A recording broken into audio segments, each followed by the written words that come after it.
పరిశుద్ధ గ్రంథం నుండి ఒక వాక్య భాగాన్ని చదువుకుందాం. రాత్రికాల సమయం కొరకు ఏర్పాటు చేయబడినటువంటి లేఖన భాగము అపోస్తలుడైనటువంటి పౌలు భక్తుడు తన ఆత్మీయ కుమారుడైనటువంటి తిమోతికి రాసినటువంటి మొదటి పత్రిక 4వ అధ్యాయము 8వ వచనాన్ని మనము చదువుకుందాం. వాక్యం చదువుతుండగా శ్రద్ధగా వినవలసిగా మనవి చేస్తున్నాం. శరీర సంబంధమైన సాధకము కొంచెము మట్టికే ప్రయోజనకరమగును గాని దైవభక్తి ఇప్పటి జీవము విషయములోను రాబోవు జీవము విషయములోను వాగ్దానముతో కూడినదైనందున అది అన్ని విషయములలో ప్రయోజనకరమవును. ప్రార్థన చేసుకుందాం. దయచేసి తల్ల వంచండి. మహాపరిశుద్ధుడా, మూలమిక్కులుగా ప్రేమించిన మా ప్రియ పరలోక తండ్రి, నీకు వందనాల స్తుతులు స్తోత్రాలు ప్రభు. సువార్త సభల నిమిత్తం వచ్చిన ప్రతి ఒక్క బిడ్డను కూడా పేరు పేరున దీవించండి, ఆశీర్వదించండి. ఇంత దనుక మీరు స్తుతుల ద్వారా, పాటల ద్వారా, ఆరాధన ద్వారా మహిమను పొందుకుని ఉన్నారు. ఇప్పుడు నీ లేఖన భాగంలో నుండి కొన్ని సత్యములను మేము ధ్యానం చేయబోచుండగా నీ పరిశుద్ధాత్మ శక్తిని ఇక్కడ ఆవరింపు చేయండి. నీ ఆత్మ ద్వారా ప్రతి ఒక్కరి హృదయాన్ని తెరచి మీరే సూటిగా తేటగా వారితో మాట్లాడమని ప్రార్థన చేస్తూ ఉన్నాం. ఈ ఆత్మీయ సత్యములు వారి యొక్క జీవితములకు మేలుకరముగాను, ఆయన యొక్క గ్రామములకు ఆశీర్వాదకరములాగా సహాయం దయచేయండి. దురాశక్తులను, అంధకార శక్తులను, ఆటంక శక్తులను బంధించమని యేసు క్రీస్తు అతి శ్రేష్టమైన నామములో అడిగి వేడుకుంటూ ఉన్నాము తండ్రి, ఆమేన్. మన ప్రభువును రక్షకుడైన యేసు క్రీస్తు ఘనమైన నామములో వచ్చిన మీ అందరికి కూడా ఈ రాత్రికాల శుభవందనాలు తెలియజేస్తున్నాను. ప్రియదేవుని బిడ్డలారా, మరి చివరి రాత్రి అంశము కొంచెము లోతైనటువంటి భావాలతో కూడినది కనుక శ్రద్ధగా వినవలసిందిగా మనవి చేస్తున్నాం. మరి ఒకసారి ఈ లేఖన భాగాన్ని మనము చదువుకుందాం. తిమోతికి రాస్తూ భక్త పౌలు అంటూ ఉన్నాడు 4:8, శరీర సంబంధమైన సాధకము కొంచెం మట్టుకే ప్రయోజనకరము గాని దైవభక్తి ఇప్పటి జీవము విషయంలోనూ రాబోవు జీవము విషయంలోనూ వాగ్దానముతో కూడినదైనందున అది అన్ని విషయములలో ప్రయోజనకరమవును.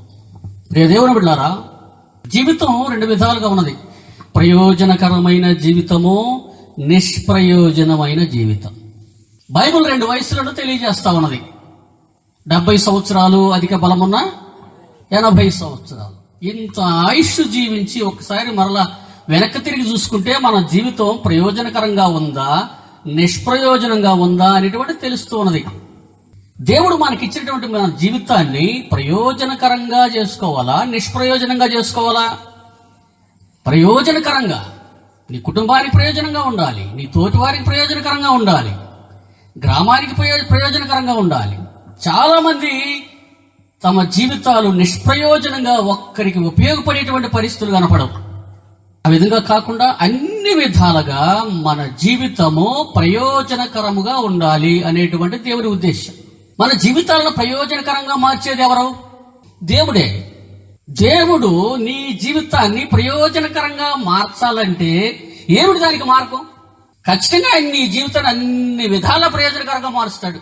నీలో ఒక లక్షణం ఉంటే ఖచ్చితంగా దేవుడు నీ జీవితాన్ని అద్భుతంగా ప్రయోజనకరంగా మారుస్తాడు. ఆ లక్షణం నీలో లేకపోతే నీ జీవితము నిష్ప్రయోజనమే. దేవుడు నీకే సహాయం కూడా చేయడు. ఏమిటి ఆ లక్షణం? ఆ లక్షణాన్ని గురించి భక్తుడు ఈ వాక్యములో మాట్లాడుతూ ఉన్నాడు. అదేమంటే జాగ్రత్తగా మనం గమనిస్తే, శరీర సంబంధమైన సాధకము కొంచెం మట్టుకే ప్రయోజనకరమగును గాని దైవభక్తి ఇప్పటి జీవము విషయంలోను రాబోవు జీవము విషయంలోను వాగ్దానముతో కూడినదైనందున అది అన్ని విషయములలో ప్రయోజనకరమవును. అన్ని విషయాలలో ప్రయోజనకరమైన లక్షణము ఏమంటే దైవభక్తి. ఈ రాత్రికాల అంశము దైవభక్తి. దైవభక్తి అన్ని విషయాలలో ప్రయోజనకరము. అందరు నాతో చెప్పండి, దైవభక్తి అన్ని విషయాల్లో ప్రయోజనకరము. నిజముగా నీలో దైవభక్తి ఉంటే దేవుడు నీకు ప్రసన్నమవుతాడు, దేవుడు నిన్ను ఇష్టపడతాడు, నీ జీవితాన్ని అన్ని విధాల ప్రయోజనకరంగా మారుస్తాడు. ఎందుకంటే ప్రియ దేవుని బిడ్డలారా, దేవుని నుండి సమస్తమైనటువంటి ప్రయోజనాలు మేలులను పొందుకోవాలంటే ఒకటే మార్గం, అది దైవభక్తి. దేవునికి భక్తులంటే ఎంతో ఇష్టం. సంతుష్టి సహితమైన దైవభక్తి గొప్ప లాభసాధకం. మనం ఏ పని చేసినా లాభం ఉండాలి కదా. బుద్ధి విజ్ఞాన సర్వ సంపదలు దేవుని యందు గుప్తమై ఉన్నట్లు అవన్నీ కూడా నీకు ఇవ్వటానికి ఆయన సిద్ధంగా ఉంటున్నాడు. అయితే నీలో ఉన్న దైవభక్తి సంతృప్తికరంగా ఉన్నదా లేదా, అది పరిశీలన చేసుకోవాలి. ఈ రాకడ దినాలలో, అంచె దినాలలో, దుర్దినాలలో దేవుని యొక్క ప్రసన్నత, దేవుని యొక్క కనికరమ నీ మీద రావాలంటే ఖచ్చితంగా నీ దైవభక్తి పెరగాలి. విచారకరమైన పరిస్థితి ఏమంటే, ఈ దినాల్లో రోజు రోజుకు భక్తి పెరుగుతుందా తగ్గుతుందా? తగ్గిపోతున్నట్లుగా ఉంది. ఎంత విచారకరమైన పరిస్థితి. దైవభక్తిని పెంచుకోవాలి. ఈ వాక్యములో 2 విధాలైనటువంటి భక్తిని గురించి మాట్లాడతాడు ఇక్కడ భక్తుడు. ఏమిటా 2 విధాలైన భక్తి? అక్కడ చూస్తే శరీర సంబంధమైన సాధకము కొంచెము మట్టుకే ప్రయోజనకరము గాని దైవభక్తి అన్ని విషయాల్లో ప్రయోజనకరం అంటూ ఉన్నాడు. శరీర సంబంధమైన భక్తి, దైవభక్తి. చాలా మంది శరీరం మీద భక్తి చూపిస్తున్నారు కానీ దేవుని మీద భక్తి మాత్రం చూపించటంలో ఇంకెక్కడ ప్రయోజనం, ఇంకెక్కడ మేలు? మన్నైనది వెనకటి వలనే మన్నైపోయేటువంటి ఈ శరీరం మీద ఉన్న శ్రద్ధ దేవుని మీద లేకుండా పోతా ఉన్నది. ప్రియ దేవుని బిడ్డలారా, ఇక్కడ జాగ్రత్తగా ఈ వాక్యాన్ని పరిశీలన చేస్తే నిజమే శరీరం మీద భక్తి ఉండటం మంచిదే. చాలా మంది యవనస్తులు ప్రొద్దున్న లేచి వ్యాయామం చేస్తారు, మరి ఎక్సర్సైజులు చేస్తారు ఫిట్ గా ఉంచుకోవడానికి. అది మంచిదే కాదంటాం. కానీ వయసు అయిపోయిన తర్వాత ఇంకా దేనికి పనికి వచ్చింది శరీరం? ఆ భక్తి దేనికి పనికి వస్తుంది? కానీ దైవభక్తి గురించి ఇక్కడ ఏం రాయబడిందంటే, ఇప్పటి జీవము విషయములోను రాబోవు జీవము విషయములోను అది అన్ని విధాల ప్రయోజనకరం. ఈ లైఫ్ లో, ఈ జీవితంలో, ఇప్పుడు నువ్వు బ్రతుకున్నటువంటి ఈ జీవితంలో నీకు అది ప్రయోజనం. ఈ జీవితం అయిపోయిన తర్వాత, రేపు నువ్వు పరలోకానికి వెళ్ళిన తర్వాత అక్కడ నీకు మహిమ కిరీటములతో సింహాసనం మీద కూర్చొని అలంకరించబడేటువంటి గొప్ప విశేషం. ఆ ప్రయోజనం నీ దైవభక్తి చేయగలదు. కనుక ప్రియ దేవుని బిడ్డలారా, ఎంతకాలం ఉంటాం మనకు తెలియదు, కానీ నీ భక్తిని నీవు పెంచుకోవడానికి ప్రయత్నం చేయాలి. పుట్టుకతోనే ఎవరు భక్తులుగా పుట్టరు. మన భక్తిని మనం పెంచుకోవాలి. ఇక్కడ ఒక మాట అంటున్నాడు, 7వ వచనం చదవం. అక్కడ 4వ అధ్యాయం 7వ వచనం. 1 తిమోతి 4:7 చూస్తే చదవమ్మా. అపవిత్రమైన ముస్లిం ముచ్చట్లను విసర్జించి, అవును, దేవభక్తి విషయంలో నీకు నీవే సాధకము చేసుకొను. దేవభక్తి విషయంలో నీకు నీవే, ఎవరికెవరు? నీకు నీవే. అబ్బాయి కోసం అమ్మ దైవభక్తి పనికిరాదు. ఎవరి భక్తి వారిదే. దేవుని యొక్క రాజ్యంలో స్థానం కావాలంటే ఎవరికి వారు భక్తి చూపించాల్సిందే, సాధకం చేసుకోవాలి. ఎందుకు అనవసరంగా సమయం వృధా చేయటం? అన్ని విధాల ప్రయోజనకరమైన దైవభక్తిని పెంచుకోవటంలో, సాధకము చేయటంలో మన సమయాన్ని ఉపయోగించాలి. కానీ లోక సంబంధమైన విషయాల ద్వారా మన సమయాన్ని వృధా చేసి జీవితాలను నిష్ప్రయోజనంగా మార్చుకోవటం వల్ల ఏం ఉపయోగము?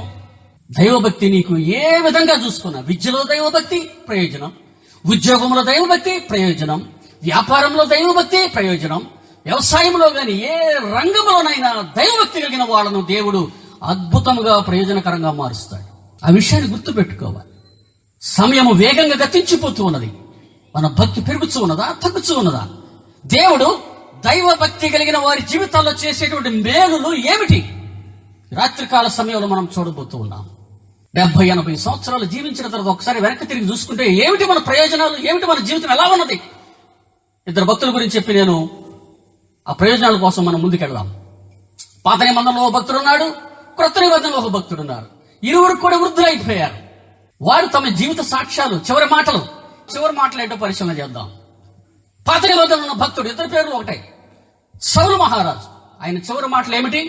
వృద్ధుడైపోయిన తర్వాత ఆయన ఏం మాట్లాడుతున్నాడో ఒకసారి మనము చదువుకుందాం. చూడండి, 1 సమూయేలు గ్రంథం 26వ అధ్యాయం 21వ వచనం చూద్దాం. 1 సమూయేలు గ్రంథం 26వ అధ్యాయం 21వ వచనం చూద్దాం. అందుకు సౌలు నేను పాపము చేసి తిని ఈ దినమున నా ప్రాణము నీ దృష్టికి ప్రియముగా ఉండిన దాన్ని బట్టి, అవును, నేను నీకు కీడు చేయను. దావీదా నాయనా, నా యొద్దకు తిరిగి రమ్ము. వెర్రివాడనై నేను బహు తప్పు చేసినాడు. గమనించండి, చివరి దశలో గాడిదలు వెతికేటువంటి పరిస్థితి నుండి సౌలును మహారాజుగా చేసినటువంటి దేవుని మర్చిపోయి అభిషిక్తుడైన దావీదు మీద పగపూని జీవితాన్ని నిష్ప్రయోజనంగా మార్చుకుని పగతో వెంటాడుతూ భయంకరమైన జీవితాన్ని జీవించాడు సౌలు. వృద్ధుడైపోయిన తర్వాత ఇక ఆ తర్వాత తన కత్తి మీద తానే పడి మరణిస్తాడు. ఆయన చివరి మాటలేంటి? నేను తప్పు చేశాను, నేను పాపం చేశాను, నేను వెర్రివాడను. ఇవే మనం మన వాళ్ళకు చెప్పుకునే మాటలు. 70-80 సంవత్సరాలు జీవించి నీ బిడ్డలకు నువ్వు చెప్పుకునేటువంటి చివరి మాటలు ఏ విధంగా ఉన్నాయి? భక్తి తగ్గిపోయింది. సౌలు మహారాజులు విసర్జించబడ్డాడు. ప్రియ దేవుని బిడ్డలారా, దేవునికి భక్తులంటే ఎంత ఇష్టమో, దేవునికి భక్తిహీనత అంటే కూడా అంత భయంకరమైనటువంటి కోపము రగులుకుంటూ ఉన్నది. ఎంత మేలు చేశాడు నీకు! నీ నిమిత్తం తన ఏకైక కుమారుడు యేసుక్రీస్తును శిలువలో అప్పగించి ఆయన రక్తం ద్వారా నిన్ను కడిగినప్పుడు నీ భక్తిని పెంచుకోవాల్సింది పోయి రోజు రోజుకు భక్తిహీనులుగా మారిపోతే ఆయన కోపము రగులుకుంటూ ఉన్నది. ఏమంటున్నాడు తెలుసు? రోమిలకు రాసిన పత్రిక 1:18 రోమా 1:18 దేవుడు ఈ రీతిగా మాట్లాడుతూ ఉన్నాడు. దుర్నీతి చేత సత్యమును అడ్డగించు మనుష్యుల యొక్క సమస్త భక్తిహీనత మీద, దుర్నీతి మీదను, అవును, దేవుని కోపము పరలోకము నుండి బయలుపరచబడుచున్నది. భక్తిహీనత మీద దేవుని కోపము రగులుకుంటూ ఉన్నది. రోజు రోజుకు భక్తి పెరగాల్సింది పోయి తగ్గిపోతూ ఉన్నది. ఈ దినాల్లో భక్తిహీనుల దీపము ఆరిపోవును. పరిశీలన చేసుకుందాం. Are you satisfied with your godliness? భక్తిని ఇంగ్లీష్ లో గాడ్లీనెస్ అంటాం. God plus likeness. గాడ్ అనగా జీసస్ ప్లస్ లైక్నెస్, అదే భక్తి. దాని అర్థం యేసు మాదిరిగా జీవించడమే మన భక్తి. నీ మాటలు, నీ పనులు, నీ జీవితం, నీ నడవడిక యేసు ప్రభు మాదిరిగా ఉండాలి. అది నిజమైనటువంటి భక్తి. పరిశుద్ధ గ్రంథం తేటగా తెలియచేస్తుంది. నీ భక్తి యేసు స్వరూపములోనికి, యేసు సారూప్యతలోనికి నిన్ను మార్చాలి. ప్రియ దేవుని బిడ్డలారా, అందువలనే దేవుడు నీకు ప్రయోజనం ఏమి కూడా చేయలేని పరిస్థితి వస్తూ ఉన్నది. ఎంత భయంకరమైనటువంటి పరిస్థితులకు వెళ్ళిపోయాడు సౌలు మహారాజు. భక్తిహీనులకు అనేక వేదనలు కలుగుచున్నవని రాయబడి, దేవుడు భక్తిహీనులను నాశనం చేస్తాడని కూడా మరి కీర్తన 145:20 ఇవన్నీ చెప్పుకోవడానికి మనకు సమయం కూడా లేదు. అదే విధంగా మరి ఒక భక్తుడు క్రొత్త నిబంధనలో ఉన్నాడు. అదే పేరు. ఆయన తన చివరి మాటలు, తన వృద్ధాత్మ్యంలో ఏం మాట్లాడుతున్నాడో మనం చూద్దాం. ఆయన పేరు సౌలు, పౌలుగా మారాడు. ఆయన ఏమని మాట్లాడుతున్నాడు తన చివరి మాటలు? 2 తిమోతి 4:6 చదువుకుందాం. నేనిప్పుడే పానార్పణముగా పోయబడుచున్నాను. నేను వెడలిపోవు కాలము సమీపమై ఉన్నది. మంచి పోరాటము పోరాడి తిని, నా పరుగు కడముట్టించి తిని, విశ్వాసము కాపాడుకొంటిని. ఇక మీదట నా కొరకు నీతి కిరీటం ఉంచబడి ఉన్నది. నీతి కిరీటం ఉంచబడి. చూడండి, మంచి పోరాటము పోరాడి.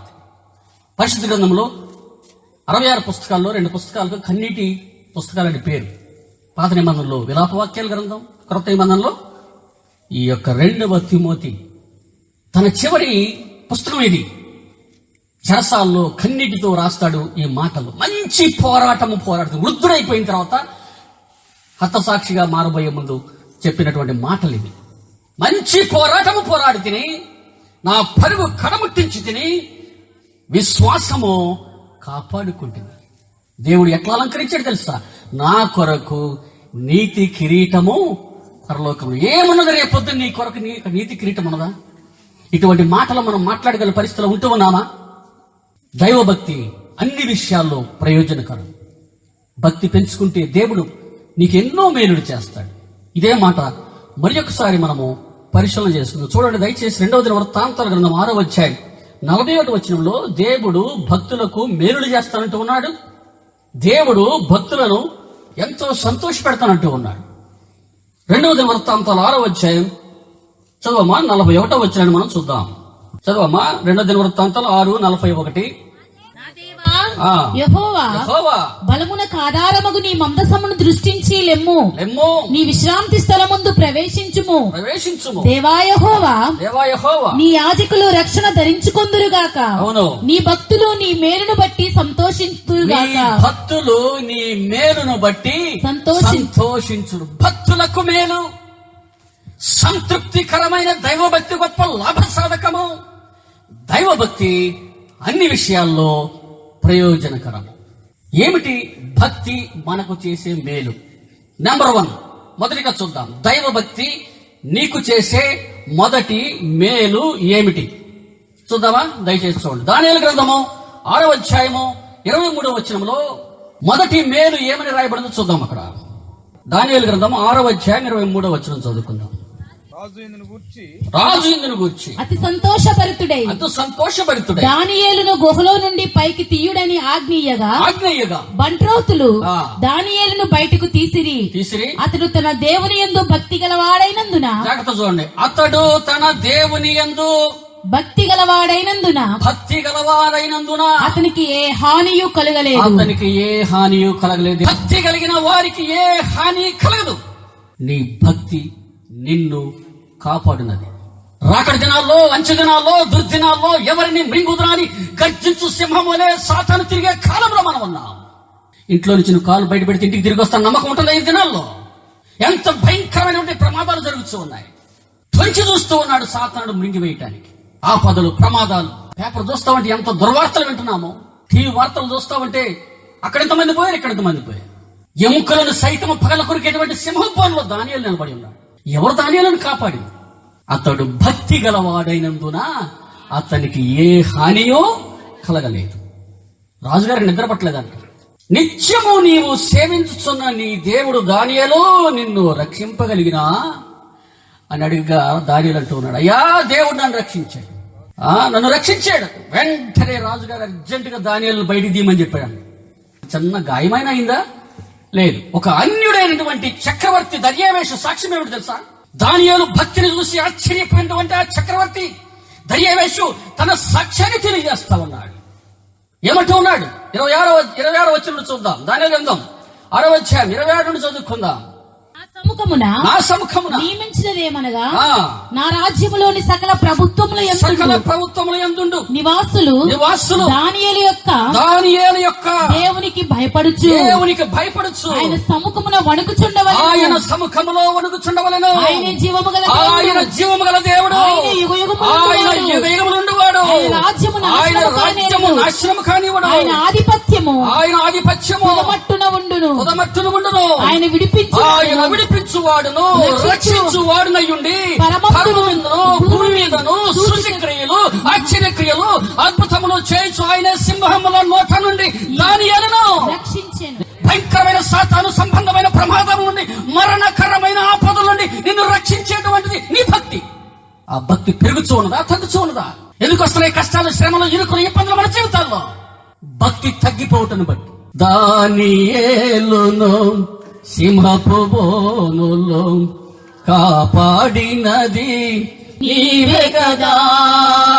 జల ప్రళయములో నోవాను కాచిన, జల ప్రళయములో నోవాను కాచిన బలవంతుడవు నీవే కదా, నీవే కదా, నీవే కదా. హల్లెలూయా, హల్లెలూయా, హల్లెలూయా, హల్లెలూయా, హల్లెలూయా.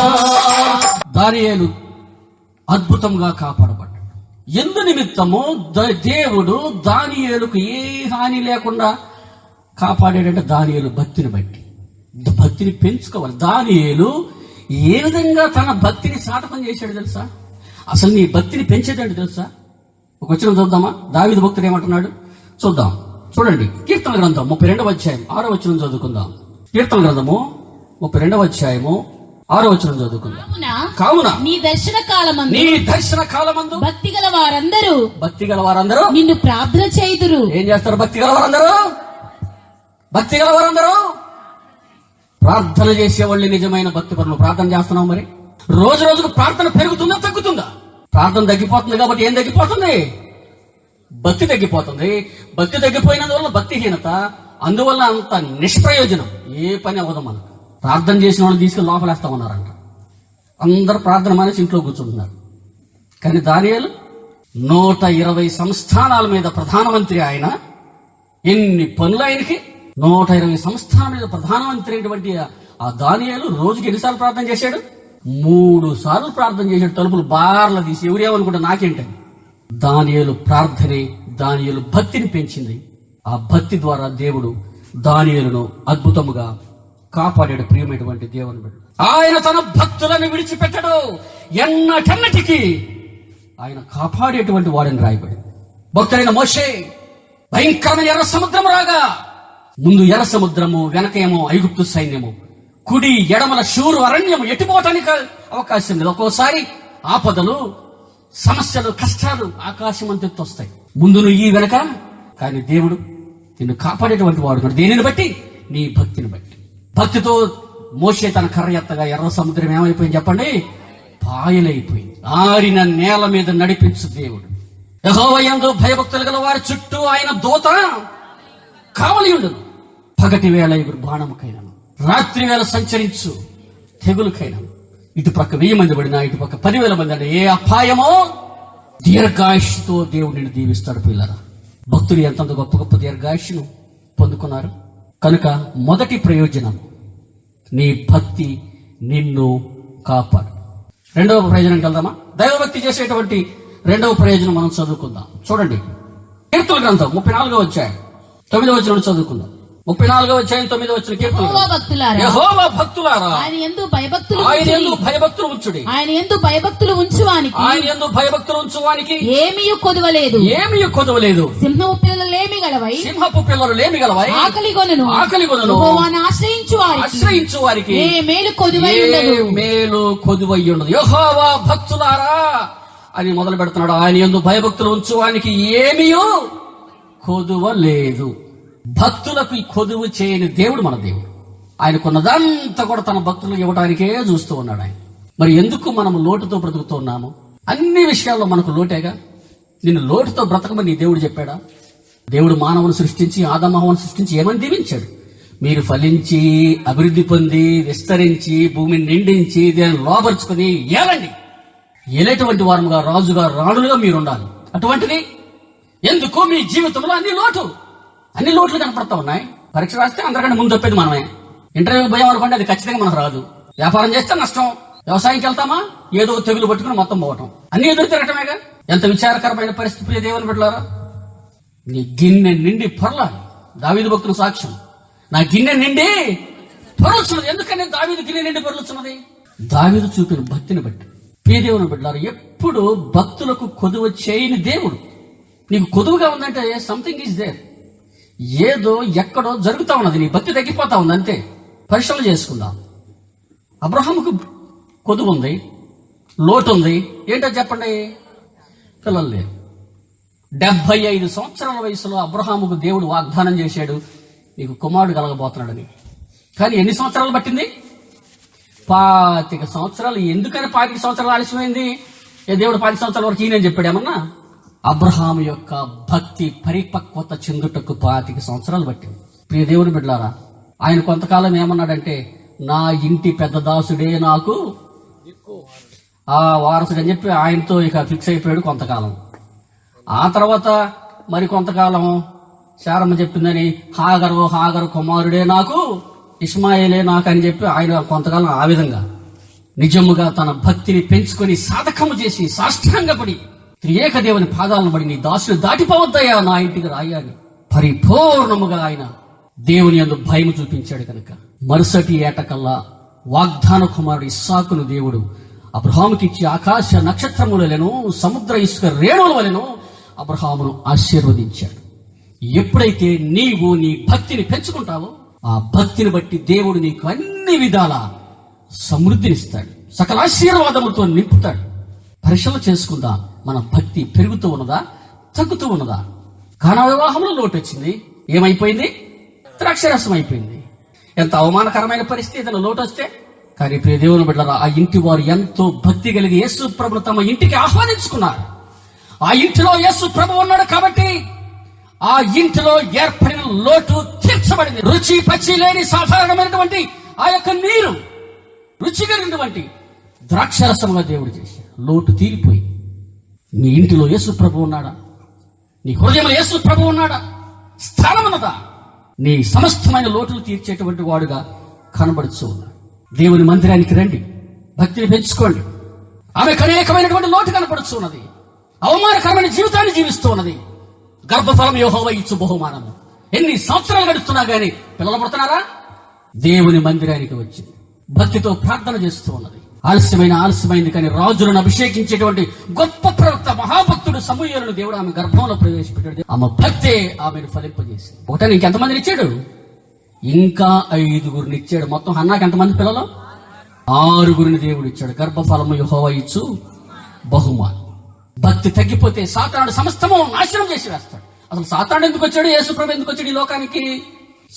సాతానుడు దొంగ, నాశనం చేయవాడు, వాడు హంతకుడు. నేను గొర్రెలకు సమృద్ధినిచ్చుటకు ఈ లోకానికి వచ్చానంటూ ఉన్నాడు. యోహాను 10:10 ఏమని రాయబడింది? సాతానుకు యేసుప్రభుకు అక్కడ యోహాను సువార్త 10వ చదువుకుని త్వరగా వెళ్ళిపోదాం.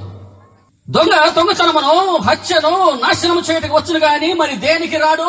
గొర్రెలకు జీవము కలుగుటకు అది సమృద్ధిగా కలుగుటకు నేను వచ్చి యెహోవా నా కాపరి, నాకు లేమి కలగదు.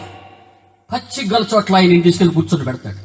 నీ యొక్క జీవితంలో ఏ లోటు రానివ్వకుండా సర్వ సమృద్ధిని ఆయన నీకు అనుగ్రహిస్తాడు. శాంతికరమైనటువంటి జలముల యొద్దకు ఆయన నిన్ను నడిపించేటువంటి దేవుడిగా ఉన్నాడు. ప్రియ దేవుని బిడ్డలారా, యెహోవా యందు భయభక్తులు అవసరం. నీ భక్తిని పెంచేది దైవ భయమే. ఇది నల్ల భక్తి కనపడుతుంది కానీ భయం లేదు. దేవుడు అంటే భయం లేకుండా పోతాం. ఈ రెండు జంటగా ఉన్నాయి ఇక్కడ, భయము భక్తి. భక్తి ఉంటే భయం ఉంటుందా, భయం ఉంటే భక్తి ఉంటుందా? ఎంత విచారకరమైన పరిస్థితి ప్రియ దేవుని బిడ్డలారా. నీకు కుటుంబాన్ని ఇచ్చి, బిడ్డలనిచ్చి, విద్యనిచ్చి, ఉద్యోగంనిచ్చి, ఆయుష్నిచ్చి, ఆరోగ్యం ఇచ్చి, ఎంత చేసినటువంటి ఆ దేవుడు అంటే భయం లేకపోతే ఎట్లా? భక్తి చూపిస్తే చాలదు, దైవ భయం కలిగి మనం జీవించాలి. అప్పుడే దేవుడిని అద్భుతంగా ఆశీర్వదిస్తాడు. ఎవరిని దేవుడు? ఆకాశమును జనతో గురించిన దేవుడు ఎవరైనా ఉన్నారా? సప్త సముద్రముల జలమును పుడిచినబట్టిన దేవుడు ఎవరైనా ఉన్నారా? భూమి మీద మన్నంత కొలపాత్రలో తూచిన వాడు, ఆయన ధాటికి ద్వీపములు ఎగిసిపడుచు ఉన్నవి. కొండలను తూచు దేవుడు, అంత సర్వశక్తివంతుడైన దేవుడు అంటే భయం లేకపోతే ఎలాగ? ఆ మాటలేమిటి, ఆ పనులేమిటి, ఆ కార్యములేమిటి? ఏ విధముగా దేవుడు నీకు మేలు చేయగలడు? దైవ భయము కలిగి మనం భక్తిని పెంచుకోవాలి. అప్పుడే నీటి కాలవల ఎవరన్నా నాటబడి ఆకు వాడక తన కాలమందు ఫలమిచ్చు చెట్టు వలె సమృద్ధితో నింపబడిన జీవితాలు మీరు జీవించాలి. ఏ లోటు మీకు ఉండకూడదు. ప్రియుడా, నీ ఆత్మ వర్ధిల్లుచున్న ప్రకారము నీవు అన్ని విషయాల్లో వర్ధిల్లుచు సౌఖ్యముగా ఉండాలి. సుఖమున్నది అసలు నీవు నిజముగా భక్తిగా ఉంటే దేవుడు నిన్ను అన్ని రీతులుగా సకల ఆశీర్వాదంతో నింపుతాడు. నీ భక్తి నీ కొదువ తీర్చును. అందరు నాతో చెప్పండి, నా భక్తి నా కొదువ తీర్చును. 2 ప్రయోజనాలు. దైవభక్తి అన్ని విషయాల్లో ప్రయోజనకరం. మొదటిది, నీ భక్తి నిన్ను కాపాడుతుంది. రెండవది, నీ భక్తి నీ కొదువ తీర్చును. మూడవదిగా చూద్దామా? ఇంకా దైవభక్తి ఏం చేస్తుందో పరిశీలన చేసుకుందాం. చదవండి. యోబు గ్రంథం 4వ అధ్యాయం 6వ వచనం చదువుకుందాం. యోబు గ్రంథం 4వ అధ్యాయం 6వ వచనం చదువుకుందాం. నీ భక్తి నీకు ధైర్యం పుట్టింపదా? నీ భక్తి నీకు ధైర్యము పుట్టింపదా? ఏం పుట్టించింది? అంత కూడా భయమేగా. మనకి ఏ పని చేయాలన్నా భయమే. నా వల్ల కాదు, నేను చేయలేను. అందరూ ధైర్యంగా ముందుకెళ్తుంటే మనమేమో పాట పాడాలంటే భయం, సాక్ష్యం చెప్పాలంటే భయం, బజార్ ఎక్కాలంటే భయం, బస్సు ఎక్కాలంటే భయం, రైలు ఎక్కాలంటే భయం. ఏ పని చేయాలన్నా భయమే. భయపడితే అంతకాలం జీవిస్తాం. ప్రియ దేవుని బిడ్డలారా, భయపడుటకు దేవుడు నీలో ఉంచినది దాస్యపు ఆత్మ, దత్తపుత్రాత్మ. యథాగోత్రపు సింహము కడుపున పుట్టిన మనము ఎందుకు భయపడతా ఉన్నాం? నీవు భయపడుతూ ఉన్నావంటే నీ భక్తి తగ్గిపోయిందనే. నీతిమంతులు సింహము వలె. ఏమైంది నీ ధైర్యం? కష్టాలు మనుషులు చెట్లకు వస్తాయా? అధైర్యపడవద్దు, నమ్మకం వచ్చండి దేవుని మీద. నీ భక్తిని పెంచేది విశ్వాసం. ఆ విశ్వాసం బట్టి ధైర్యంగా ఉండండి. రాజు మొదలుకొని సైన్యం అంతా గొల్లియాతును చూసి భయపడుతూ ఉంటే జీవము కలిగినటువంటి దేవుని బిడ్డ సింహం మాదిరిగా ముందుకు వచ్చాడు. చిన్న బాలుడు దావీదు. అసలు ఇది ఎంతటి వాడు? ఎక్కడదా ధైర్యం? 6 మూరల జనం ఉన్నటువంటి ఆ గొల్లియాతు బహుభీతి చెందిరి అని రాయబడింది. వస్తాయి ఒక్కోసారి సమస్యలు, ఇరుకులు, ఇబ్బందులు, కష్టాలు. కానీ నీ భక్తి నీకు ధైర్యాన్ని ఇచ్చింది. He's going to take care of it. ఆయన చూసుకుంటాడు. నాకేం భయం? నీ చింత యావత్తు ఆయన మీద వేసి, అది భక్తి. దానిని బట్టి, నీ భక్తిని బట్టి దేవుడే ఆ కార్యాన్ని చేసేస్తాడు. యుద్ధమో గట్టి చెప్పండి, యుద్ధమో. మరి నీకెందుకు భయం? భయపడాల్సిన పని అవసరమే లేదు ప్రియమైనటువంటి దేవుని బిడ్డలారా.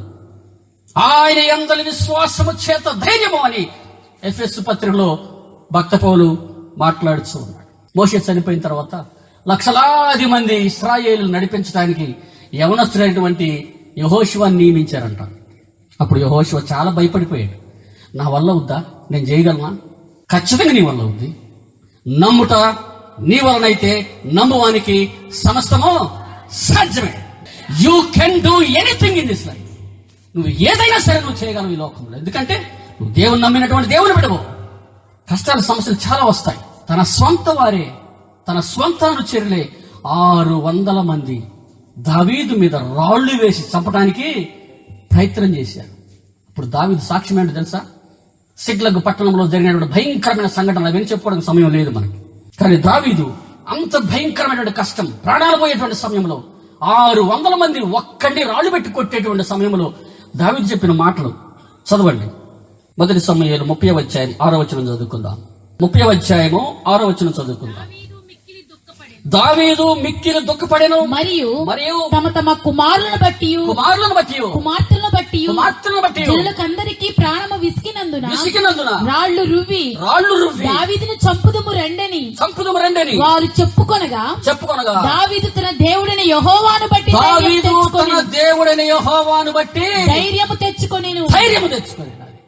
నీ దేవుడు యథాగోత్రపు సింహం. నీ దేవుడు అద్భుతమైనటువంటి కార్యాన్ని నీకు చేయబోతున్నాడు. ప్రియమైనటువంటి దేవుని బిడ్డలు, భయపడవద్దు.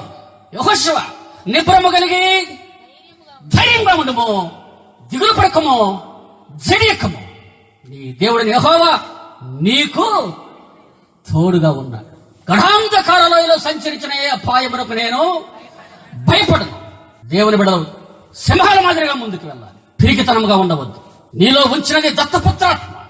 దేవుని ఆత్మ కలిగిన నీవు జీవితంలో ఎదురయ్యే సమస్యలను చూచి ఎప్పుడు కూడా భయపడవద్దు. ప్రియమైనటువంటి దేవుని బిడ్డలారా, దేవుడు నిన్ను అద్భుతమైనటువంటి సింహం మాదిరిగా మార్చాడు. చీకట్లో సంచరించే తెగులకైనా నువ్వు భయపడవద్దని చెప్పి కూడా పరిశుద్ధ గ్రంథంలో అనేకమైన లేఖనాలు రాయబడుచు. నీ భక్తి నీకు ధైర్యం ఇచ్చింది. నెంబర్ 1 దైవభక్తి అన్ని విషయాల్లో ప్రయోజనం. మొదటి ప్రయోజనం దైవభక్తి మనల్ని కాపాడినది. రెండవదిగా దైవభక్తి సమృద్ధినిచ్చినది, కొదువు తీర్చినది. మూడవదిగా దైవభక్తి ధైర్యం ఇచ్చినది. నాలుగోది చూద్దాం. చదవండి దయచేసి. 2 పేతురు 3వ అధ్యాయం 11-12 వచనాలు చదువుకుందాం త్వరగా. 2 పేతురు 3వ అధ్యాయము 11-12 వచనాలు చదువుకుందాం. కనుక లయమైపోవునట్టు పంచభూతములు మహావేంద్రముతో కరిగిపోవునట్టు దేవుని దినపు రాకడ కొరకు కనిపెట్టుచు దానిని ఆశతో అపేక్షించుచు మీరు పరిశుద్ధమైన ప్రవర్తనతోను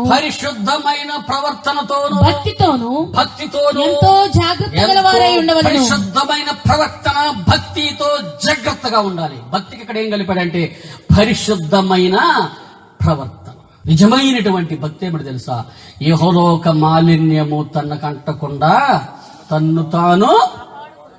ఇహలోక మాలిన్యం అదే మన భక్తిని చెడగొడుతుంది. నీవు నిజముగా భక్తిగా ఉంటే నువ్వు పరిశుద్ధంగా ఉంటావు. నీ భక్తి నిన్ను పరిశుద్ధముగా ఉంచున్నది. దేవుడు కావాల్సింది ఎవరో తెలుసా? నేను పరిశుద్ధుడిని కనుక మీరును పరిశుద్ధులుగా ఉంటారు. ఎందుకని మనం పరిశుద్ధంగా ఉండలేకపోతున్నాం? దేవునికి ఆయాసం కలిగించే ఆ మాటలేంటి? దేవునికి దుఃఖం కలిగించే ఆ పనులేంటి? దేవుని బిడ్డలమై ఉండి భక్తి కలిగిన వారు మనం చెప్పుకుంటూ ఎంత భయంకరమైన కార్యాలు, మాటలు, ఆలోచనలు చేస్తున్నాము.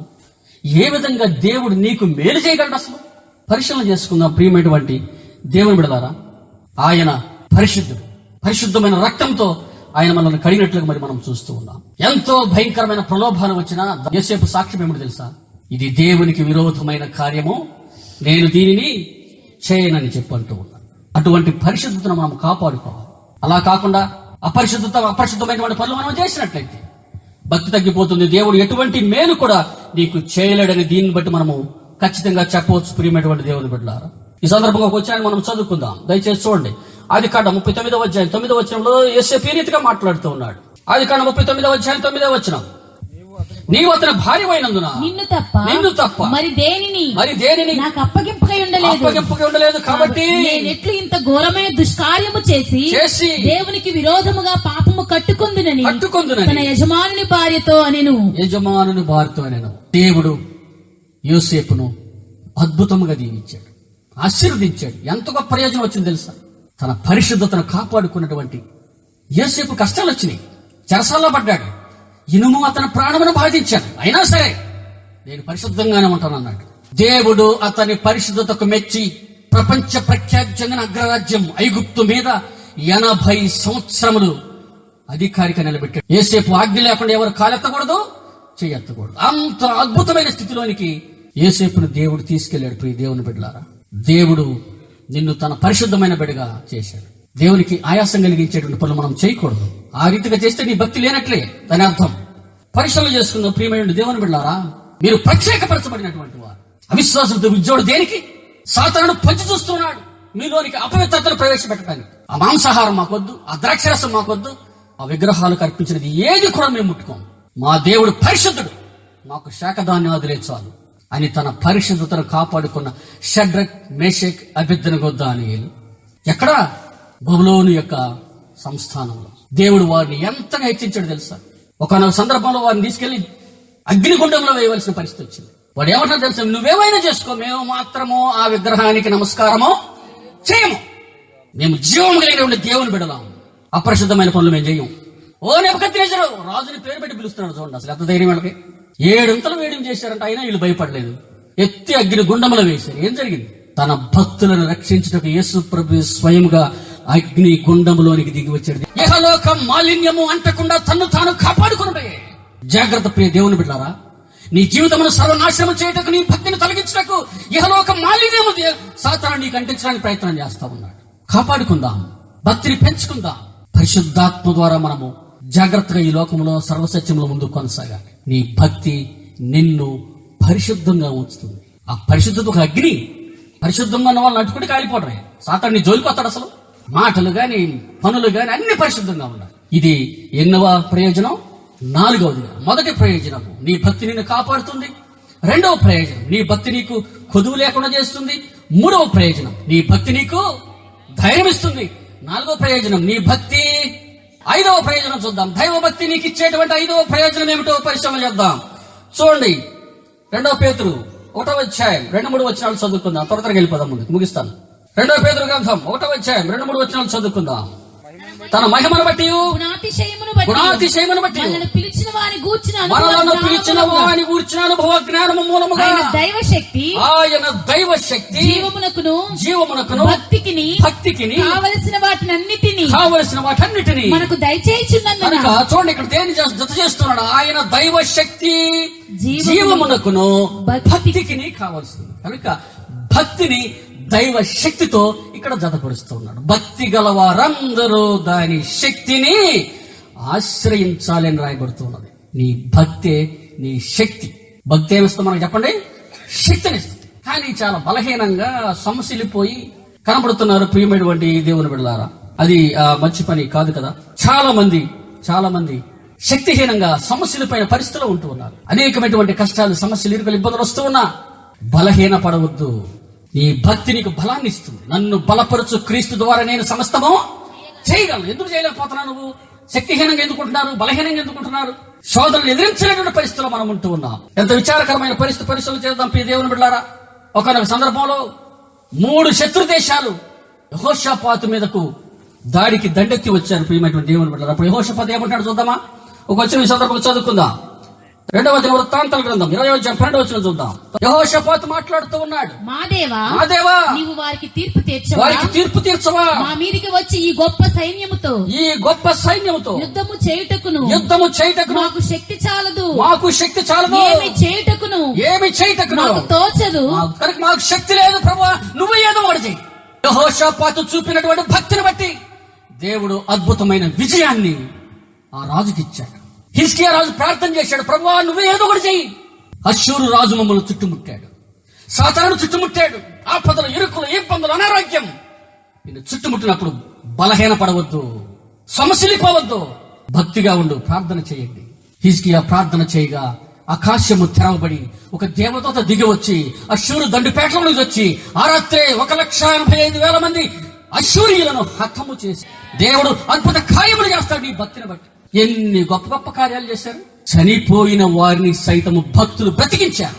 షూనేమిరియల కుమారుని అద్భుతంగా భక్తుడైనటువంటి ఎలీషా బ్రతికించాడు. ప్రియ దేవుని బిడ్డలారా, పరిశీలన చేద్దాం. కని విని ఎరుగని సంఘటనలు జరిగిన భక్తిని బట్టి భక్తులు ఆ రీతిగా చేశారు.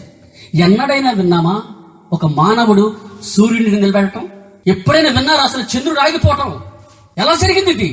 యెహోషువ భక్తిని బట్టి సూర్య చంద్రులను ఆపివేసినటువంటి యెహోషువ ఆ రీతిగా ప్రియమైనటువంటి దేవుడు బిడ్డలారా, గొప్ప కార్యములు, అద్భుత కార్యములు చేయ దేవుడు. ఆయనకు ఒక పేరుంది, హీఈస్ సో వండర్ఫుల్. ఆయన ఆశ్చర్యకరుడైనటువంటి దేవుడు. ఆశ్చర్య కార్యములు, అద్భుత కార్యములు నీ జీవితంలో జరగవనుకున్నటువంటివి అసాధ్యమైన కార్యములు నువ్వు చేయగలవు నీ భక్తిని బట్టి. అందరూ ఆశ్చర్యపోవాల్సిందే. అటువంటి అద్భుతములు చేయ దేవుడు నీ భక్తిని బట్టి చేస్తాడు. ఆ విషయాన్ని గుర్తుపెట్టుకోవాలి. కనుక మన భక్తి మనకు శక్తినిచ్చును. నీ భక్తి తగ్గిపోయిందా? ఏం తగ్గిపోయింది? శక్తి తగ్గిపోయింది. సత్యాన్ని గుర్తుపెట్టుకోవాలి. దైవభక్తి అన్ని విషయాల్లో ప్రయోజనకరం. 5వ ప్రయోజనము, నీ భక్తి నీకు శక్తినిచ్చును. అందరూ చెప్పండి, నా భక్తి నాకు శక్తినిచ్చును. 5 నేర్చుకున్నాం. 6గా చూద్దాం. ఇంకా నీ భక్తి నీకు చేసేటువంటి ప్రయోజనము. 6వ ప్రయోజనం చదువుకుందాం. దయచేసి చూడండి. కీర్తన గ్రంథం 149వ అధ్యాయం 5వ వచనం చదువుకుందాం. కీర్తన గ్రంథము 149వ అధ్యాయము 5వ వచనం చదువుకుందాం. 149:5 కీర్తన గ్రంథం. భక్తులు ఘనత నుండి ప్రహర్షించుదురుగాక, వారు సంతోషభరితులై తమ పడకల మీద ఉత్సాహ గానము చేయుదురుగాక. భక్తులు ఘనత నొందుదురుగాక. దేవుడు తన భక్తులను ఘనపరుస్తాడు, ఉన్నతమైనటువంటి స్థితిలోనికి తీసుకుని వెళ్తాడు. ఎంతకాలమో మనము అక్కడే ఉంటాము. సంవత్సరాలు గడిచిపోతూ ఉంటే అందరేమో ఉన్నతమైన స్థితిలోనికి వెళుతూ ఉంటే మన పరిస్థితి ఎట్లా ఉన్నది? ఎక్కడేసిన గొంగళి అక్కడే, క్షణం తీరుకుండదు. ఎంత విచారకరమైన పరిస్థితి ప్రియ దేవుని బిడ్డలారా. బానిసలుగా వచ్చినటువంటి వారు భక్తిగా ఉన్నందువలన ఖురేషు మహారాజు కాలంలో దానియేలు బహుగా వర్ధిల్లెను. 120 సంస్థానాల మీద ఒక బానిసగా ఉన్నటువంటి వ్యక్తి ప్రధానమంత్రి అయ్యాడంటే దేనిని బట్టి? నీవు జీవితంలో ఉన్నతమైన స్థితికి వెళ్ళాలి. అది దేవుని ఉద్దేశం. నీ బిడలు గ్రామాలు దాటాలి, రాష్ట్రాలు దాటాలి, దేశాలు దాటాలి. ఇంటర్నేషనల్ లెవెల్లో నీవు ఉన్నతమైన స్థితిలోకి వెళ్ళాలి. అది దేవుని ఉద్దేశం. దేవుడు ఆ రీతిగా చేయలేడా? చేస్తాడు ఖచ్చితంగా. దేనిని బట్టి? నీ భక్తిని బట్టి. ఒక్కడొచ్చాడు ఐగుప్తుకు బానిసగా. అటువంటి యోసేపుని ఎక్కడికి తీసుకుని వెళ్ళాడు దేవుడు? ఐగుప్తు సింహాసనం మీదకి తీసుకుని వెళ్ళాడు. దాని యోసేపుని గురించి ఒక మాట చదువుదామా? యోసేపుకు దేవుడు ఎంత గొప్ప పదవిని ఇచ్చాడంటే చూడండి, ఆదికాండము 41వ అధ్యాయం 38వ వచనంలో యోసేపుని ఏ రీతిగా దేవుడు ఘనపరిచాడో యోసేపు యొక్క భక్తిని బట్టి అక్కడ రాయబడుచు ఉన్నది. అతడు తన సేవకులను చూసి ఇతని వలె దేవుని ఆత్మగల మనుషుని మనుషులను మనం కనుగొనగలమా అని అనెను. మరియు ఫరో దేవుడు ఇదంతయు నీకు తెలియపరచును గనుక అవును, నీ వలె వివేక జ్ఞానములు గలవారెవరునూ లేరు. నీవు నా ఇంటికి అధికారివై ఉండవలెను. తన రెండవ రథము మీద అతన్ని ఎక్కించెను. అప్పుడు వందనము చేయుడని అతని ముందర జనులు కేకలు వేసిరి. అట్లా ఐగుప్తు దేశమంతటి మీద అతన్ని నియమించెను. మరియు ఫరో యోసేపుతో, ఫరోను నేనే అయినను నీ సెలవు లేక ఐగుప్తు దేశమంతటను ఏ మనుష్యుడైనను తన చేతినైనను కాలినైనను ఎత్తకూడదని చెప్పి అంత ఉన్నతమైన స్థితిలోనికి దేవుడిని తీసుకుని వెళ్తాడు. విలువైనటువంటి వారిగా మీరు దేవుని దృష్టి అంటారు. యెహోవా భక్తుల మరణం ఆయన దృష్టికి ఎంతో విలువైనటువంటి, ఎంత గొప్పగా తన భక్తులను పెంచాడు. ఆ రీతిగా మనము కూడా దేవుని దృష్టిలో భక్తిగా ఉంటే గొప్ప స్థితిలోనికి దేవుడిని తీసుకుని వెళ్తాడు. తన భక్తుడు యోహాను ఏకంగా పరలోకానికి తీసుకెళ్లి పరలోక మర్మాలన్నీ కూడా దేవుడు తెలియజెప్పాడు. భక్తుడు ఇష్టపడేటువంటి దేవుడు ఘనపరిచేటువంటి వాడుగా ఉన్నాడు. ఉన్నతమైన స్థితిలోనికి నేను తీసుకుని వెళ్ళేటువంటి వాడుగా ఉన్నాడు. ఇది 6వదిగా. 7వ ప్రయోజనం చూద్దాం. ఇప్పుడు 6 చెప్పుకున్నాం. దైవభక్తి అన్ని విషయాల ప్రయోజనం. మొదటిగా అది నిన్ను కాపాడుతుంది. దైవభక్తి నీకు సమృద్ధినిస్తుంది. దైవభక్తి నిన్ను ధైర్యపరుస్తుంది. దైవభక్తి నీ పరిశుద్ధతను కాపాడుతుంది. దైవభక్తి నీకు శక్తినిచ్చేటువంటిది. దైవభక్తి నిన్ను ఉన్నతమైన స్థితిలోనికి నీ జీవితంలో తీసుకుని వెళ్ళేటువంటి. 7గా చూద్దామా? 7వ ప్రయోజనం చెప్పుకుందాం. దయచేసి చూడండి. అపోస్తుల కార్యాల గ్రంథం 16వ అధ్యాయం 14వ వచనం చదువుకుందాం. అపోస్తుల కార్యాల గ్రంథము 16వ అధ్యాయము 14వ వచనం చదువుకుందాం. అప్పుడు లూదియాను దైవభక్తి గల ఒక స్త్రీ వినుచుండెను. ఆమె ఉదారంగు పొడిని అమ్ము తుయితైర పట్టణస్థురాలు. ప్రభువు ఆమె హృదయము తెరిచెను గనుక లూదియా అను దైవభక్తి కలిగినటువంటి ఒక స్త్రీ దేవుడు ఆమె హృదయమును తెరచను. నీ భక్తి నీ హృదయమును తెరచును. ఎందుకు మన హృదయాలు తెరవబడాలా? ఆయన ఆకాశ వాకిండ్లను విప్పి పట్టజాల విస్తారమైన దీవెనలు. సంవత్సరాలు గడిచిపోతున్నా గాని దేవునికి మాత్రము మన హృదయాలు తలుపులు మాత్రము తెరిచే ప్రసక్తే లేదంటూ ఉన్నా. తలుపు కూర్చొని తలుపు తెరవండి, నేను మీతో మీ లోపలికి వస్తాను, మీరు నేనిద్దరం కలిసి భోంచేద్దాం. ఆయన సహవాసానికి పిలుస్తూ ఉన్నాడు కదా. ప్రియ దేవుని బిడ్డలు, ఎన్నో సంవత్సరాలు గతించిపోతూ ఉన్నా దేవుని సన్నిధికి వస్తూ ఉన్నారు కానీ దేవుని బిడ్డలుగా కాలేకపోతా ఉన్నారు. ప్రభువుకు తలుపులు తీయలేకపోతా ఉన్నారు. యేసు ప్రభువును సొంత రక్షణగా అంగీకరించలేకపోతూ ఉన్నారు. మారు మనసు పొంది బాప్తిసం తీసుకున్న సందర్భంలో ఆకాశము తెరవబడి పరిశుద్ధాత్మ దేవుడు పావురము వలె దిగి వచ్చేటువంటి పరిస్థితి. హృదయపు తలుపులు తెరవబడినటువంటి సందర్భంలో పరిశుద్ధాత్మ నీలోనికి ప్రవేశించగా నీ జీవితం సమూలంగా మారిపోతుంది. ముద్రించబడబోతున్నావు. నీవు సర్వసత్యములను నడిపించేటువంటి పరిశుద్ధాత్మ దేవుడు ఎల్ల వేళలా నీకు తోడుగా ఉండబోతూ ఉన్నాడు. ఇక నీవు నీ సొత్తు కాదు, దేవుని బిడ్డవు. దేవునికున్న సమస్తము కూడా అది నీదే. ఎంతకాలం ఇంకా పరాయి వాళ్ళగా ఉందామో దేవుని బిడ్డలుగా మార్చబడకుండా ఆమె వాక్యము వినుచుండగా దేవుడు ఆమె హృదయమును తెరచెను. ప్రియ దేవుని బిడ్డలారా, ఆ వాక్యము మీరు వింటే మీలో విశ్వాసం కలుగజేస్తుంది. అది మీ హృదయాన్ని తెరుస్తుంది. భక్తిగా దేవుని వాక్యాన్ని వినండి. మిగతా విషయాలు అయితే బాగా వింటాం మనము. దేవుని మాట్లాడమంటే యెహోవా ధర్మశాస్త్రమునందు ఆనందించుచు దివారాత్రములు దానిని ధ్యానించువాడు ధన్యుడు. దేవుని మాటల ద్వారా మీ హృదయములు తెరవబడాలి. దేవుడు మీ హృదయంలో ప్రవేశించాలి. మీరు దేవుని బిడ్డలుగా మార్చబడాలి. అది నిజమైన భక్తి. ఆమె హృదయం తెరవబడగా ఎక్కడో చిన్నాసియాలో తుయితేరులో ఉన్నటువంటి ఆ యొక్క గ్రామంలో ఉన్న స్త్రీ ఐరోపా ఖండముకెళ్లి ఫిలిప్పి పట్టణంలో ప్రార్థనలో కూర్చొని దేవుని వాక్యం వింటా ఉన్నది. ఇంటర్నేషనల్ లెవెల్లో ఆమె బిజినెస్ చేసింది. లూదియా మహాభక్తురాలు వెంటనే కుటుంబంతో సహా మారు మనసు పొంది బాప్తీసం తీసుకుని దేవుని బిడ్డగా మారిపోయింది. ప్రియ దేవుని బిడ్డలారా, ఆ రీతిగా నీవు కూడా నీ హృదయమును తెరవబడాలి. ప్రభువుకు హృదయంలో అర్పిద్దాం. మనమే ఆయన ఇల్లు. నీకు అన్ని ఇచ్చాడు. ఆయన కుటుంబాన్ని ఇచ్చాడు, బిడ్డలను ఇచ్చాడు, యజమాని ఇచ్చాడు, విద్యనిచ్చాడు, ఉద్యోగం ఇచ్చాడు, ఆరోగ్యం ఇచ్చాడు. ఆయనకి తలవాల్చుకోవడానికి స్థలం ఉన్నదా? ఎందుకు తలుపు కొడుతున్నాడు? మనమే ఆయన ఇల్లు.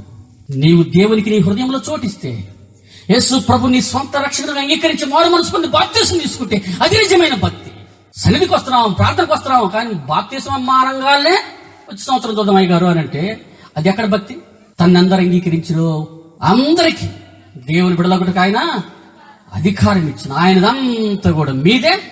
ఆయనకున్న సరస్వము కూడా ఆయన మీకు అనుగ్రహించటకు ఇష్టపడుతూ ఉన్నాడు. ప్రియమైనటువంటి దేవుని బిడ్డల, కనుక సమయం ఉండగానే, ఈ రాకడ దినాల్లో, భయంకరమైన దుర్దినాల్లో సమయం వృధా చేయక సమయం ఉండగానే సద్వినియోగం చేసుకుని దేవుని బిడ్డలుగా మార్పు చెందుదాం.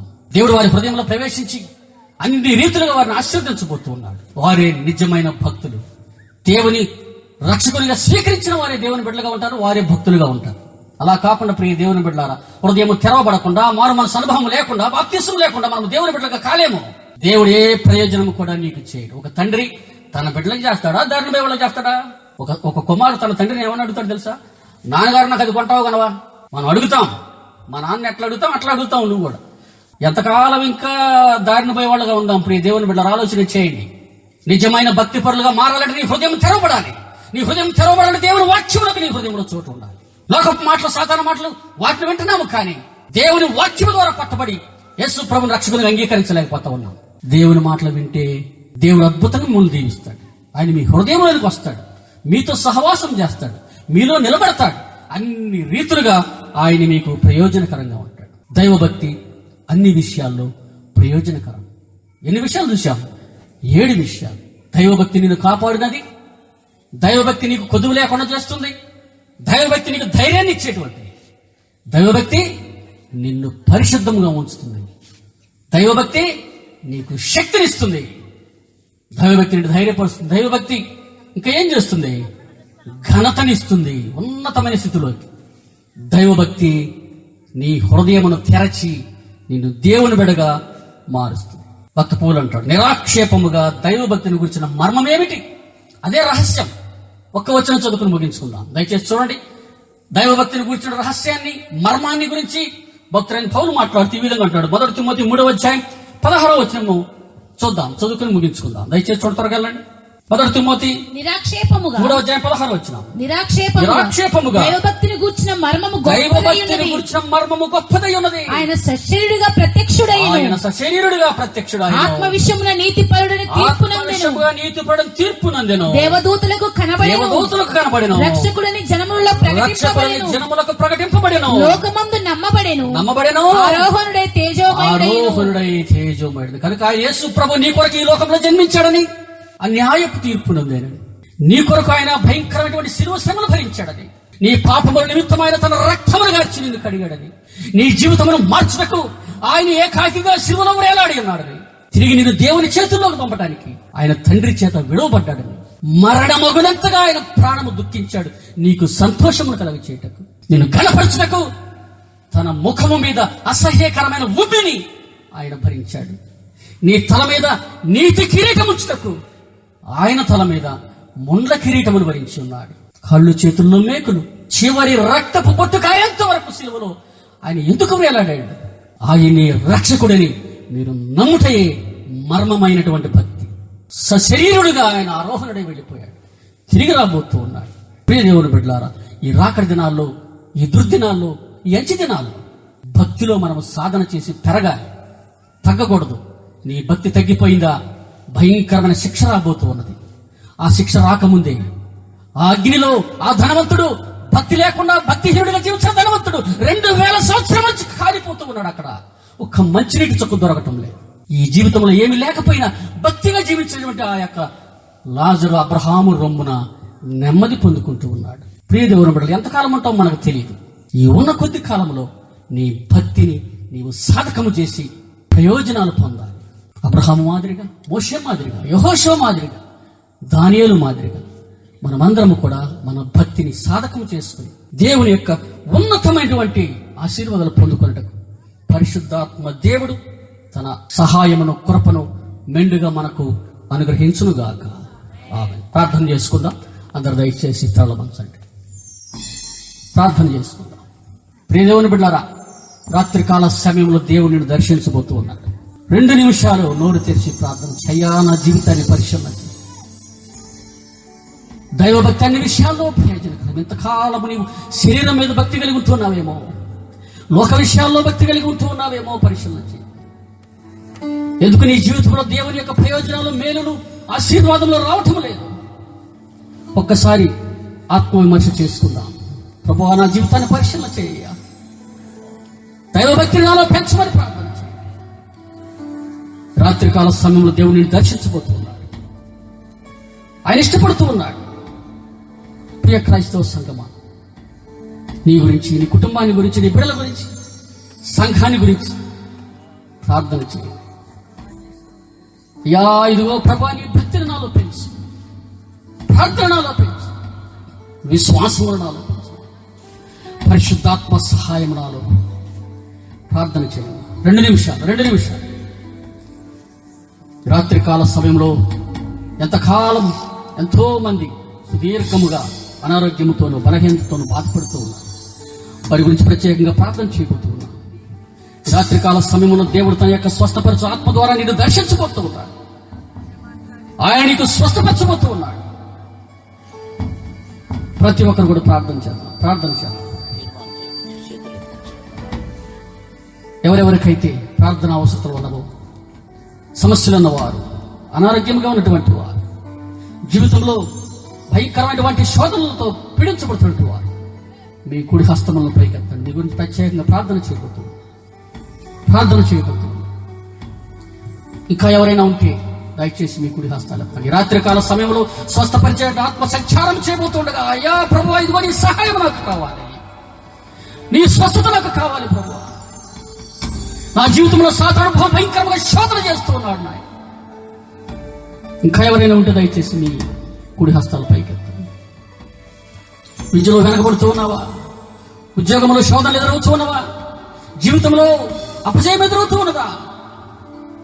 కష్టములు, సమస్యలు, ఇరుకులు, ఇబ్బందులతో పీడించబడుతూ ఉన్నావా? దైవజనులు ప్రార్థన చేయబోతూ ఉన్నారు. రాత్రికాల సమయంలో దేవుడు నిన్ను సంపూర్ణంగా నీ యొక్క ప్రతి సమస్య నుండి విడుదలైపోతూ ఉన్నాడు. నిన్ను స్వస్థపరచబోతూ ఉన్నాడు. ప్రార్థన చేస్తుంది. మహాపరిశుద్ధుడా, మమ్మల్ని మిక్కిలిగా ప్రేమించిన మా ప్రియ పరలోకపు తండ్రి, ఈ రాత్రికాల సమయంలో ప్రభు, ఇదిగో ప్రార్థన అవసరం ఎంతమంది అయితే తమ కూడా హస్తములు ఎత్తి ఉన్నారు, వారి జీవితం సంపూర్ణంగా నీకు అప్పగిస్తూ ఉన్నాము నాయన. ప్రతి విషయంలో కూడా నాయన ప్రభు మీరు వారిని సహాయం చేయండి ఆయన. ఇది వారి ప్రార్థన మనలను ఆలకించమని ప్రార్థన చేస్తూ ఉన్నాం. ప్రతి విధమైన ఇరుకు, ఇబ్బంది, కష్టం, నష్టం, అపాయం, గండం యేసు నామములో లయమగునుగాక.